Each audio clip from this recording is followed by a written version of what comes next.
GSP.com എന്ന പേരിലുള്ള global Indian biking കമ്മ്യൂണിറ്റിയാണ് സിറ്റി ട്രാഫിക് പോലീസുമായി സഹകരിച്ച പരിപാടി സംഘടിപ്പിച്ചത്. കണ്ണും കാതുമില്ലാതെ ബൈക്കുകളിൽ കയറിപ്പായുന്ന യുവതലമുറയ്ക്ക് മുന്നറിയിപ്പുമായാണ് ഈ ഇന്റർനെറ്റ് കൂട്ടായ്മ നിരത്തിലിറങ്ങിയത്. പരിപാടിക്ക് തുടക്കമിട്ടത് തിരുവിതാംകൂർ രാജകുടുംബത്തിലെ യുവതലമുറയിൽപ്പെട്ട ആദ്യ ഓർമ്മയാണ്.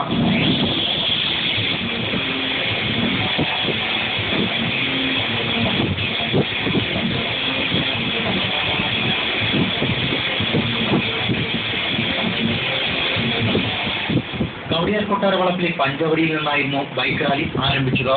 പൂനെ ആസ്ഥാനമാക്കിയുള്ള ഗ്ലോബൽ ഇന്ത്യ ബൈക്കിംഗ് കമ്മ്യൂണിറ്റിയിൽ 10,000-കണക്കിന് അംഗങ്ങളാണുള്ളത്.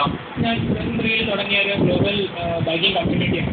പൂനെ അവിടെ ബോംബെയിലുള്ള കുറേ പേര് തുടങ്ങിയതാണ്. ഇന്ന് രാജ്യമൊക്കെ അറിയപ്പെടുന്ന ഒരു ഫേമസ് കമ്മ്യൂണിറ്റിയാണ്.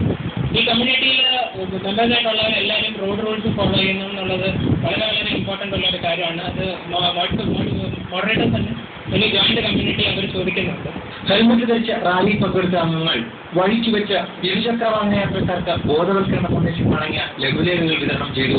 ട്രാഫിക് പോലീസിന്റെ പിന്തുണയിൽ ഈ കൂട്ടായ്മയ്ക്കുണ്ട്.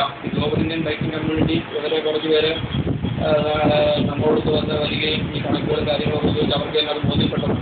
അപ്പം നമ്മളുടെ ഈ 100% ഹെൽമെറ്റ് അതുപോലുള്ള സുരക്ഷാ കാര്യങ്ങൾ ഇംപ്ലിമെൻറ്റ് ചെയ്യണമെന്ന് സിറ്റി ട്രാഫിക് പോലീസും സിറ്റി പോലീസും ചെയ്യുന്ന ആ ഒരു സംരംഭത്തിൽ ഇവരും ഒരു ഭാഗവാക്കാകണം എന്ന് പറഞ്ഞ് വളരെ ഇൻട്രസ്റ്റഡ് ആയിട്ട് ഇവർ മുന്നോട്ട് വരികയും അത് നല്ലൊരു ആശയവും ഐഡിയയും ആയതുകൊണ്ട് ഇത് ഇന്ന് നടത്താനായിട്ട് അവർ തീരുമാനിക്കാൻ വേണ്ടി ഞങ്ങൾ പൂർണ്ണമായവർക്ക് പിന്തുണയും കൊടുത്ത് ഇതൊരു വിജയകരമായി.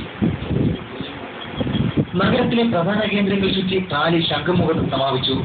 ആദ്യമായാണ് തലസ്ഥാനത്ത് ഒരു ഇന്റർനെറ്റ് കൂട്ടായ്മ ഹെൽമറ്റ് ബോധവൽക്കരണ റാലി സംഘടിപ്പിച്ചത്.